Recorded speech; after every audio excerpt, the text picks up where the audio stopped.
নেতাজি সুভাষচন্দ্র বোস একজন মহান স্বাধীনতা সংগ্রামী ছিলেন। তিনি 1897 খ্রিস্টাব্দের 23 জানুয়ারি জন্মগ্রহণ করেছিলেন। তিনি দেশে স্বাধীনতার জন্য আজাদ হিন্দ ফৌজ গঠন করেছিলেন। 1941 সালে ব্রিটিশ গভর্নমেন্ট তাঁকে গৃহবন্দী করে রেখেছিল। তিনি কিভাবে সেখান থেকে পালিয়ে গিয়েছিলেন সেটাই এখানে দেখানো হয়েছে।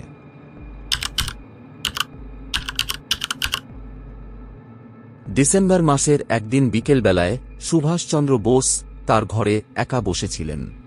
তাকে দেখতে একেবারে রোগা ও বিবর্ণ লাগছিল। এমন সময় তার সাথে দেখা করার জন্য তার ভাইপো শিশির তার ঘরে প্রবেশ করল।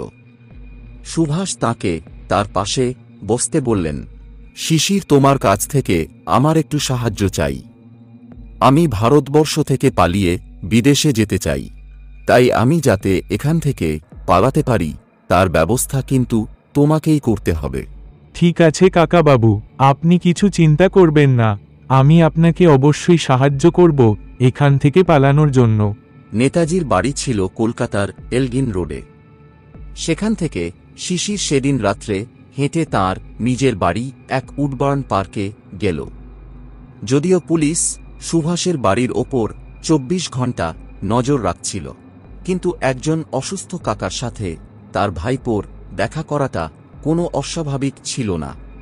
এছাড়াও শিশির ভালো রেডিও পরিচালনা করতে পারতেন। তাই শিশির সুভাষকে বিদেশি সম্প্রচার শুনতে সাহায্য করার অজুহাত দেখিয়ে তার সাথে দেখা করতে গেল। তারা অনেকক্ষণ ধরে আলাপ আলোচনা করে ঠিক করল যে সুভাষ মুখ্য দরজা দিয়েই ছদ্মবেশ ধারণ করে পালাবেন, যাতে পুলিশ কোনো সন্দেহ না করে। শিশিরের একটা ওয়ান্ডারার নামে জার্মান গাড়ি ছিল। তারা ঠিক করল যে সেই গাড়িতে করেই সুভাষ কলকাতা থেকে অনেক দূরের কোনো স্টেশনে যাবেন। সুভাষ আকবর শাহ নামের এক স্বাধীনতা সংগ্রামীকে তার করলেন, যাতে তিনি কলকাতায় এসে শিশিরের সাথে দেখা করেন এবং তাকে পালাতে সাহায্য করেন।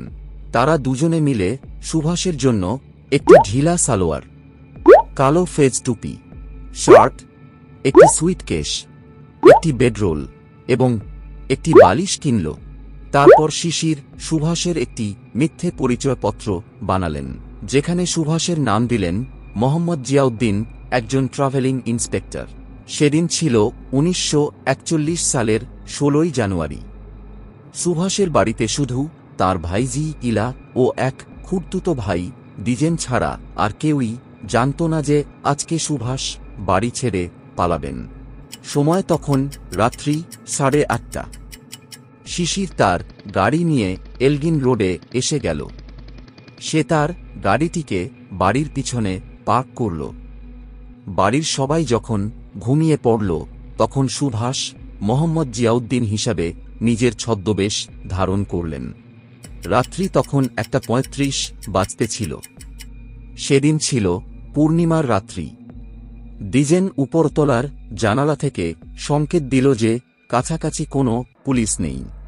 আসলে সেদিন রাত্রিবেলায় প্রচণ্ড ঠান্ডা ছিল, ফলে সব পুলিশরা এলগিন রোড এবং উডবার্ন রোডের সংযোগস্থলে 4 পেয়ের মধ্যে ঘুমিয়েছিল।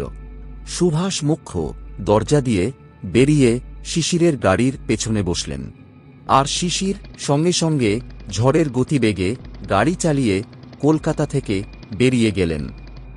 সুভাষ তার রুমের লাইটগুলো জ্বালানো অবস্থায় ছেড়ে দিয়েছিলেন, যাতে কেউ সন্দেহ না করে।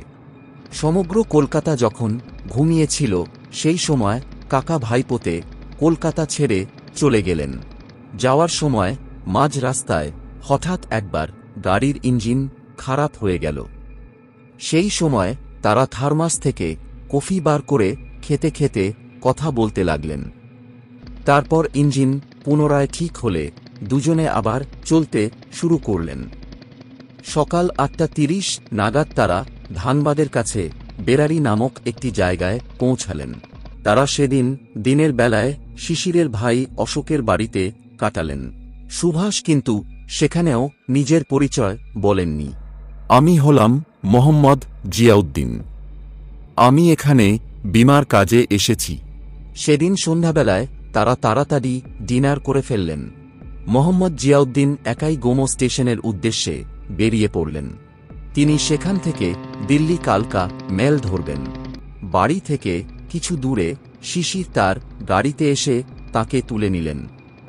তারপর তারা গাড়িতে করে চন্দ্রলোকিত রাতে গোমো স্টেশনে পৌঁছালেন।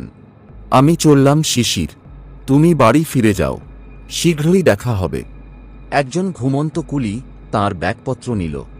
শিশির দেখতে লাগল সুভাষ তাঁর স্বাভাবিক রাজকীয় চলনভঙ্গিতে হেঁটে হেঁটে যেতে যেতে অপর দিকের প্ল্যাটফর্মে অদৃশ্য হয়ে গেলেন। দিল্লি কালকা মেল বাষ্প ছাড়ল, আর ট্রেনটি দ্রুত স্টেশন থেকে চলে যেতে লাগল। আর শিশির এক দৃষ্টিতে ট্রেনটির দিকে তাকিয়ে থাকল।